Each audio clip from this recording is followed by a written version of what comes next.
क्या आपने कभी ग्रीक देवता ज़ीउस को देखा है और सोचा है कि वह हिंदू देवता इंद्र से काफी मिलता जुलता है?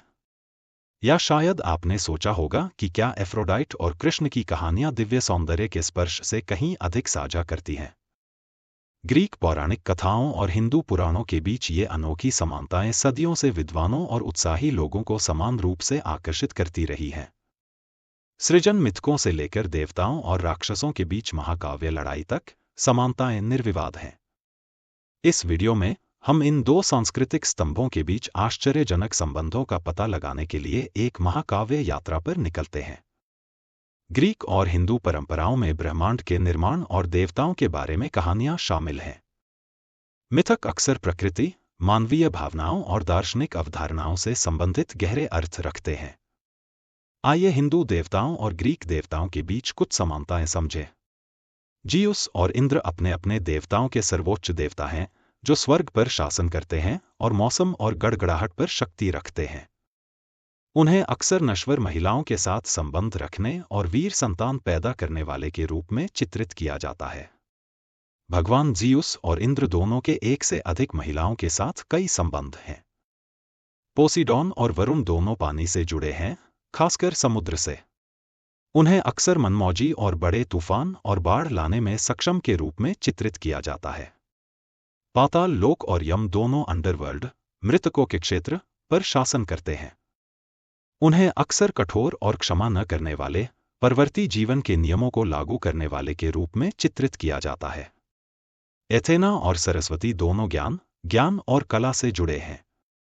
उन्हें अक्सर कुंवारी देवी और शिक्षा के संरक्षक के रूप में चित्रित किया जाता है। एफ्रोडाइट और लक्ष्मी दोनों प्रेम, सौंदर्य और उर्वरता की देवी हैं। वे अक्सर धन, समृद्धि और सौभाग्य से जुड़े होते हैं। हर्मीस और नारद दोनों देवताओं के दूत हैं, जो स्वर्ग और पृथ्वी के बीच यात्रा करते हैं। उन्हें अक्सर शरारती और चालबाज के रूप में चित्रित किया जाता है। अपोलो और सूर्य दोनों सूर्य, प्रकाश और उपचार से जुड़े हैं। उन्हें अक्सर धनुर्धर और लोगों के रक्षक के रूप में चित्रित किया जाता है। आर्टेमिस और पार्वती दोनों चंद्रमा, शिकार और जंगल से जुड़े हैं। उन्हें अक्सर स्वतंत्र और उग्र देवी के रूप में चित्रित किया जाता है। हिंदू और ग्रीक दोनों पौराणिक कथाओं में एक जैसी पौराणिक कहानियां हैं, बिल्कुल हरक्यूलिस और कर्ण की कहानी की तरह। ग्रीक पौराणिक कथाओं के हरक्यूलिस और हिंदू महाकाव्य महाभारत के कर्ण अपने जीवन और वीरतापूर्ण यात्राओं में कई आश्चर्यजनक समानताएं साझा करते हैं। दोनों दिव्य पिता, क्रमशः ज़ीउस और सूर्या, और नश्वर माताओं से पैदा हुए हैं। दोनों का जन्म असामान्य है। हरक्यूलिस अलौकिक शक्ति के साथ पैदा हुआ है, जबकि कर्ण एक दिव्य कवच और बालियों के साथ पैदा हुआ है, जो उसे अजेय बनाते हैं। दोनों नायकों को अपनी योग्यता साबित करने के लिए कठिन परिश्रम या परीक्षणों की एक श्रृंखला को पूरा करने का काम सौंपा गया है। हरक्यूलिस को 12 परिश्रम पूरे करने होंगे, जबकि कर्ण को कई चुनौतियों और लड़ाइयों का सामना करना पड़ेगा। दोनों नायकों को अंततः विश्वासघात का सामना करना पड़ता है और व्यापक भलाई के लिए अपनी भलाई का बलिदान देना पड़ता है। हरक्यूलिस को यूरेशियस की सेवा में धोखा दिया जाता है, जबकि कर्ण का दिव्य कवच इंद्र द्वारा छल से छीन लिया जाता है। हालांकि ये कहानियां विभिन्न संस्कृतियों और समय अवधियों से उत्पन्न हुई हैं, हरक्यूलिस और कर्ण के बीच समानताएं वीरता, बलिदान और अच्छे और बुरे के बीच संघर्ष के सार्वभौमिक विषयों को उजागर करती हैं, जो संस्कृतियों में गूंजती हैं। पौराणिक कथाओं के और भी उदाहरण हैं, जैसे the myth of the golden fleece और the Ramayana. Golden fleece Greek पौराणिक कथाओं की एक प्रसिद्ध कहानी है, जिसमें जेसन और अर्गोनॉट्स की कोल्चिस की भूमि से एक जादुई सुनहरा ऊन प्राप्त करने की खोज शामिल है। दोनों कहानियों में नायकों का एक समूह शामिल है, जो एक मूल्यवान वस्तु को पुनः प्राप्त करने के लिए एक खतरनाक यात्रा कर रहा है। दोनों कहानियों में नायकों को दैवीय सहायता और मार्गदर्शन प्राप्त होता है। जेसन को देवी हेरा से सहायता मिलती है, जबकि राम को देवताओं से आशीर्वाद और हनुमान से सहायता मिलती है। गोल्डन फ्लीस एक जादुई कलाकृति है, जबकि रामायण में मंत्रमुग्ध हथियार, जादुई जड़ी बूटियां और हनुमान की दिव्य शक्तियां शामिल हैं। हालांकि विशिष्ट विवरण और सांस्कृतिक संदर्भ अलग अलग हैं, ये दोनों मिथक बाधाओं को दूर करने और बुराई पर विजय पाने की वीरतापूर्ण खोज का एक सामान्य विषय साझा करते हैं। ग्रीक और हिंदू दोनों देवताओं के पास अक्सर वाहन होते हैं जो उनकी शक्ति और स्थिति का प्रतीक होते हैं।